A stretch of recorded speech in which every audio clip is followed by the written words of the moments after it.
Apakah Anda sering merasa kaki kesemutan di malam hari, atau tiba-tiba seperti ditusuk jarum setelah duduk terlalu lama? Banyak orang tua menganggap hal itu wajar, bagian dari usia lanjut. Padahal, kenyataannya tidak sesederhana itu. Kesemutan bisa jadi tanda awal bahwa sirkulasi darah melemah atau saraf mulai terganggu. Nama saya, Dr. Budi Hartono. Dengan pengalaman lebih dari 30 tahun mendampingi pasien lansia, saya melihat pola yang sama berulang kali. Semakin cepat seseorang memahami bahwa kesemutan bukan sekadar hal biasa, semakin besar peluang untuk memperbaiki kondisi dan mencegah komplikasi serius. Hari ini saya ingin berbagi 6 solusi praktis yang bisa dilakukan mulai dari rumah. Bukan obat mahal, bukan perawatan rumit, semua sederhana bisa dipraktikkan siapa saja. Dan di bagian akhir, saya akan membongkar satu rahasia khusus yang sudah membantu banyak lansia, mengurangi kesemutan, tidur lebih nyenyak, dan kembali beraktivitas dengan ringan. Sebelum masuk ke inti pembahasan, saya ingin mengajak Anda untuk mendukung channel ini. Tekan tombol subscribe di channel Zulfa Hartati sekarang juga, agar Anda tidak ketinggalan tips kesehatan berikutnya. Jika Anda merasa video ini bermanfaat dan ingin hidup sehat, penuh energi di usia lebih dari 65 tahun, tulis angka 10 di kolom komentar. Dan jika ada pertanyaan atau topik kesehatan lain yang ingin saya bahas, nanti ditulis angka 1 beserta pertanyaan Anda. Saya akan membaca semua komentar, karena bersama-sama kita bisa membangun komunitas lansia sehat, aktif, dan bahagia. Mari kita mulai perjalanan ini, karena tubuh Anda masih mau pulih, dan Anda belum terlambat. Banyak orang tua berkata, ini wajar, saya sudah tua. Tapi faktanya, kesemutan bukan sekadar tanda penuaan. Ini adalah sinyal tubuh bahwa ada sesuatu yang tidak berjalan baik, terutama pada aliran darah dan kesehatan saraf. Coba bayangkan aliran darah seperti sungai. Jika sungai itu tersumbat, air tidak bisa mengalir lancar. Begitu juga darah di tubuh kita. Ketika darah tidak lancar, saraf dan otot di kaki tidak mendapat cukup oksigen maupun nutrisi. Hasilnya, muncullah kesemutan, rasa ditusuk jarum, bahkan mati rasa. Saya pernah mendampingi seorang pasien, Bapak Ahmad, 67 tahun. Awalnya beliau mengira rasa kesemutan hanyalah karena duduk terlalu lama. Tapi setelah diperiksa, ternyata ada gangguan pada sirkulasi darah kakinya. Untungnya beliau datang lebih cepat. Dengan perubahan pola makan dan beberapa kebiasaan sederhana, kondisinya membaik dalam beberapa minggu. Pelajaran pentingnya jelas. Kesemutan bukan sesuatu yang bisa dianggap sepele. Jika sering muncul, tubuh sedang memberi peringatan. Jangan tunggu sampai terlambat. Apa yang bisa Anda lakukan sekarang? Mulailah mencatat kapan kesemutan muncul, seberapa sering terjadi, dan kondisi apa yang memicu. Informasi sederhana ini sangat membantu dokter untuk menemukan penyebab lebih awal. Ingat, tubuh kita pintar. Ia selalu memberi sinyal, hanya saja sering diabaikan. Dengan menyadari lebih awal, Anda memberi diri sendiri kesempatan untuk hidup lebih sehat dan mandiri lebih lama. Kesimpulan dari poin pertama ini sangat sederhana. Kesemutan bukan sekadar tua, tapi tanda penting yang harus diperhatikan. Kalau Anda masih mengikuti video ini sampai di sini, tulis angka 1 di kolom komentar. Saya ingin tahu, siapa saja yang benar-benar serius mendengarkan. Sekarang mari kita bahas akibat yang sering tidak disadari. Bila kesemutan dibiarkan begitu saja, tubuh perlahan-lahan bisa masuk ke dalam lingkaran berbahaya.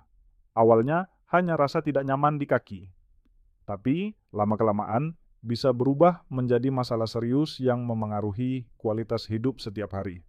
Bayangkan Anda sedang berjalan di halaman rumah. Tiba-tiba kaki terasa mati rasa, lalu kehilangan keseimbangan. Risiko jatuh meningkat 2 kali lipat pada lansia dengan gangguan sirkulasi. Dan kita tahu, sekali jatuh di usia lanjut, penyembuhannya sangat sulit. Banyak orang kehilangan kemandirian hanya karena satu kejadian kecil yang awalnya dianggap sepele. Bukan hanya itu, kesemutan berulang menandakan saraf tepi mulai terganggu. Jika saraf rusak, pemulihannya sangat lambat, bahkan bisa permanen. Akibatnya, aktivitas sederhana seperti naik tangga, berjalan ke warung, atau bermain dengan cucu menjadi terasa berat. Saya teringat seorang pasien, Ibu Ratna, 70 tahun. Beliau sering mengeluh kesemutan, tapi menganggapnya wajar. Suatu malam, saat bangun untuk ke kamar mandi, beliau kehilangan keseimbangan dan jatuh. Hasilnya, tulang pinggul retak. Selama berbulan-bulan, beliau harus dibantu untuk bergerak. Bayangkan semua itu bermula hanya dari rasa kesemutan yang dianggap biasa. Selain risiko jatuh, gangguan sirkulasi kronis juga meningkatkan kemungkinan penyakit jantung dan stroke. Kenapa? Karena jika pembuluh darah di kaki terganggu, besar kemungkinan pembuluh di jantung atau otak pun mengalami hal yang sama. Inilah yang membuat kesemutan perlu diperhatikan serius, bukan hanya demi kenyamanan, tapi juga untuk menyelamatkan hidup. Jadi jangan pernah remehkan gejala kecil ini. Kesemutan bisa menjadi pintu masuk menuju masalah besar. Tubuh sudah memberi alarm, tinggal kita mau dengarkan atau tidak. Kesimpulan untuk poin kedua. Kesemutan bisa menjatuhkan Anda, bahkan merampas kemandirian. Kalau Anda setuju dengan poin ini, tulis angka 2 di kolom komentar. Dengan begitu, saya tahu siapa yang benar-benar waspada. Setelah memahami bahayanya, sekarang mari kita telusuri apa penyebab dasar dari kesemutan. Tubuh kita bekerja seperti mesin. Bila ada satu bagian tidak seimbang, dampaknya terasa di seluruh sistem. Pertama, masalah ada di pembuluh darah. Seiring bertambahnya usia, dinding pembuluh bisa menebal dan menjadi kaku. Ibarat pipa air tua yang mulai berkarat, aliran air tidak lancar lagi. Begitu juga darah. Jika darah tidak mengalir lancar, kaki tidak menerima cukup oksigen dan nutrisi. Maka muncul rasa kebas, kram, atau kesemutan. Kedua, penyebab lain yang sering terlupakan adalah kekurangan mineral penting, terutama magnesium dan kalium. Dua mineral ini ibarat kunci kecil yang membuka pintu besar. Tanpa keduanya, otot sulit berkontraksi dengan normal. Itulah sebabnya, orang yang kekurangan magnesium atau kalium lebih sering mengalami kram malam, kesemutan, bahkan rasa lemah di kaki. Mari kita ambil contoh sederhana. Seorang bapak bernama Pak Hadi, 65 tahun, sering mengeluh kram malam. Setelah diperiksa, ternyata kadar kalium dalam tubuhnya rendah. Setelah rutin menambahkan pisang dan bayam ke dalam menu hariannya, dalam 3 minggu, keluhannya berkurang drastis. Bukti bahwa nutrisi kecil bisa membawa perubahan besar. Lalu, bagaimana cara memenuhi kebutuhan mineral ini? Jawabannya sederhana. Tambahkan makanan lokal yang mudah didapat di pasar. Pisang, alpukat, bayam, dan kacang tanah adalah contoh sumber kalium dan magnesium yang murah dan akrab di meja makan kita. Dengan pola makan seimbang, tubuh akan kembali mendapat bahan bakar yang diperlukan saraf dan otot. Jadi, inti dari poin ini adalah kesemutan sering muncul karena aliran darah terhambat dan tubuh kekurangan mineral penting. Jika kita memberi apa yang dibutuhkan tubuh, ia akan merespons dengan cepat. Kalau Anda paham sampai sini, tulis angka 3 di kolom komentar. Right, itu tanda bahwa Anda sudah mengerti akar masalah dari kesemutan. Sekarang kita masuk ke solusi yang bisa langsung Anda lakukan setiap hari tanpa biaya besar. Kesemutan bisa dikurangi dengan langkah sederhana jika dilakukan secara konsisten. Pertama, cukupkan cairan tubuh. Dehidrasi membuat otot lebih mudah kram dan saraf tidak bekerja optimal. Usahakan minum air putih sedikit demi sedikit sepanjang hari, bukan sekaligus banyak di malam hari. Dengan begitu, sirkulasi tetap lancar dan tidur lebih nyenyak. Kedua, lakukan peregangan ringan sebelum tidur.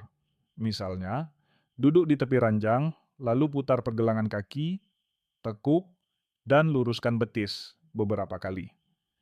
Gerakan kecil ini membantu darah mengalir lebih lancar ke kaki, sehingga kram malam berkurang. Banyak pasien saya yang merasakan tidur lebih nyenyak hanya karena membiasakan peregangan 2 menit setiap malam. Ketiga, hindari duduk terlalu lama tanpa bergerak. Duduk berjam-jam membuat aliran darah terhambat di tungkai bawah. Cobalah berdiri dan berjalan pelan setiap 30-40 menit. Bahkan hanya berjalan dari ruang tamu ke dapur sudah membantu. Saya teringat seorang pasien, Pak Darto, 68 tahun. Beliau sering kesemutan saat malam hari. Setelah saya sarankan untuk rutin minum, cukup air dan melakukan peregangan kaki setiap malam, keluhannya menurun jelas hanya dalam 2 minggu. Hidupnya jadi lebih nyaman, tidur lebih nyenyak. Keempat, periksa kesehatan secara rutin. Jangan menunggu sampai gejala parah. Pemeriksaan sederhana bisa mendeteksi masalah sejak dini, sebelum menjadi lebih serius. Mari kita simpulkan poin ini. Langkah-langkah kecil seperti minum cukup, peregangan, bergerak, dan kontrol rutin bisa memberi hasil besar. Gerak kecil, hasil besar. Kalau Anda setuju dengan poin ini, tulis angka 4 di kolom komentar. Saya ingin lihat siapa saja yang siap mempraktikkan langkah sederhana mulai besok. Inilah bagian yang paling ditunggu. Rahasia makanan sederhana yang bisa membantu kaki bebas dari kesemutan. Jawabannya adalah ubi jalar. Ya, bahan pangan yang murah, mudah ditemukan di pasar tradisional, bahkan sering tumbuh di kebun rumah. Mengapa ubi jalar begitu istimewa? Karena di dalamnya terkandung kalium yang membantu menjaga tekanan darah tetap stabil, sehingga dinding pembuluh darah tidak tegang. Darah pun bisa mengalir lancar sampai ke ujung kaki. Selain itu, ubi jalar juga kaya magnesium, mineral yang membuat otot lebih rileks dan mengurangi risiko kram malam. Tidak berhenti di situ. Ubi jalar memiliki vitamin B6 dan B12 yang berperan penting dalam kesehatan saraf. Vitamin ini membantu tubuh membentuk sel darah merah baru dan memastikan oksigen terdistribusi dengan baik ke seluruh jaringan. Dengan begitu, saraf tepi tetap sehat dan berfungsi optimal. Tambahan lain, ubi jalar mengandung serat alami yang membantu mengendalikan kadar gula darah. Ini penting, karena gula darah tinggi bisa merusak saraf tepi dan memperparah kesemutan. Ditambah lagi, kandungan antioksidan seperti beta-karoten melindungi sel dari kerusakan akibat radikal bebas. Saya punya kisah inspiratif dari Ibu Sari, 66 tahun. Beliau mulai membiasakan makan ubi jalar kukus setiap pagi sebagai pengganti sebagian nasi putih. Hanya dalam 1 bulan, beliau merasakan kesemutan di kaki berkurang drastis. Bahkan tidurnya lebih nyenyak karena kram malam hampir hilang. Semua manfaat besar ini datang dari satu bahan sederhana yang sering kita abaikan. Tidak perlu mahal, tidak sulit dicari. Ubi jalar bisa direbus, dikukus, atau dipanggang, tetap enak dan menyehatkan. Kesimpulan dari poin ini, ubi jalar, sahabat kaki sehat. Kalau Anda suka solusi ini, tulis angka 5 di kolom komentar. Saya ingin tahu siapa yang siap mencoba ubi jalar mulai besok pagi. Setelah mengetahui manfaat besar ubi jalar, pertanyaannya sekarang, bagaimana cara terbaik mengonsumsinya? Jawabannya sederhana, tetapi harus diperhatikan agar hasilnya maksimal. Pertama, cara pengolahan. Banyak orang terbiasa menggoreng ubi jalar dengan minyak berlebih. Sayangnya, cara ini menambah lemak jenuh dan mengurangi manfaat nutrisinya. Cara terbaik adalah dengan mengukus atau merebus. Jika ingin variasi, ubi jalar bisa dipanggang dengan sedikit minyak zaitun, rasanya gurih tapi tetap sehat. Kedua, porsi yang tepat. Untuk lansia, cukup 1-2 potong ubi jalar berukuran sedang per hari. Jumlah ini sudah mampu memenuhi kebutuhan serat, kalium, dan vitamin tanpa membuat perut kembung. Ingat, terlalu banyak serat sekaligus bisa menyebabkan rasa begah. Ketiga, kombinasikan dengan makanan lain. Ubi jalar akan lebih bermanfaat bila disandingkan dengan sayuran hijau, seperti bayam atau kangkung, serta sumber protein sehat seperti ikan kembung, tempe, atau tahu. Jangan lupa cukupkan air putih, karena serat butuh cairan untuk bekerja dengan baik. Keempat, Padukan dengan gaya hidup aktif. Makanan sehat saja tidak cukup tanpa aktivitas fisik. Jalan pagi 15 menit, senam ringan, atau yoga sederhana bisa membantu melancarkan sirkulasi darah. Atur posisi tidur dengan menaruh bantal kecil di bawah betis agar aliran darah tidak terhambat. Dan jangan lupakan menjaga berat badan ideal, karena berat badan berlebih memberi tekanan ekstra pada kaki. Banyak pasien saya merasakan perbedaan besar ketika menggabungkan ubi jalar dengan gaya hidup seimbang. Kesemutan berkurang, tubuh lebih ringan, dan semangat hidup kembali muncul. Jadi, kesimpulan dari poin ke-6 ini jelas. Seimbang itu kunci. Kalau Anda setuju dengan poin ini, tulis angka 6 di kolom komentar. Mari kita lihat siapa yang benar-benar siap menjalani hidup sehat dengan cara sederhana. Sampai di sini, kita sudah membahas 6 solusi penting untuk melawan kesemutan pada kaki. Mari saya rangkum dengan singkat. Pertama, kesemutan bukan hal biasa di usia tua. Itu adalah tanda tubuh meminta perhatian. Kedua, bila dibiarkan, kesemutan bisa membawa risiko jatuh, cedera, bahkan penyakit jantung dan stroke.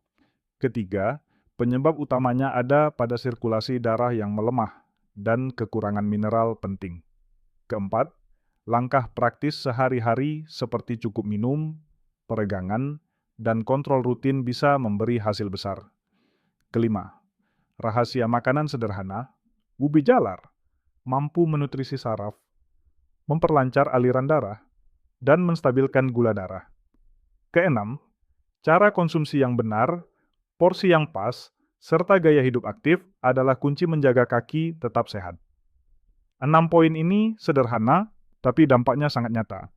Sekarang semua kembali pada Anda. Apakah Anda mau membiarkan kesemutan mengganggu hari-hari Anda, atau memilih untuk mulai melakukan perubahan kecil dari besok pagi? Ingatlah, Anda belum terlambat. Tubuh Anda masih mau pulih. Satu langkah kecil hari ini bisa menjadi perbedaan besar di masa depan. Mulailah dari dapur rumah Anda. Rebus atau kukus ubi jalar, nikmati di pagi hari, lalu lakukan peregangan ringan. Biarkan tubuh merasakan manfaatnya. Saya ingin menantang Anda. Besok pagi mau mulai. Kalau Anda siap, tulis, "Saya mulai besok" di kolom komentar. Dengan begitu, Anda bukan hanya berkomitmen untuk diri sendiri, tetapi juga memberi inspirasi bagi orang lain. Jangan lupa, tekan tombol subscribe di channel Zulfa Hartati. Bagikan video ini ke keluarga, teman, atau komunitas Anda. Karena semakin banyak orang tahu, semakin banyak lansia yang bisa hidup sehat, aktif, dan mandiri. Dan terakhir, tulis juga di komentar. Topik kesehatan apa yang ingin Anda bahas di video berikutnya. Saya akan baca semuanya, lalu memilih tema yang paling banyak dibutuhkan. Hidup sehat bukan soal usia. Hidup sehat adalah soal pilihan. Pilihlah sekarang dan rasakan perubahan mulai dari esok hari.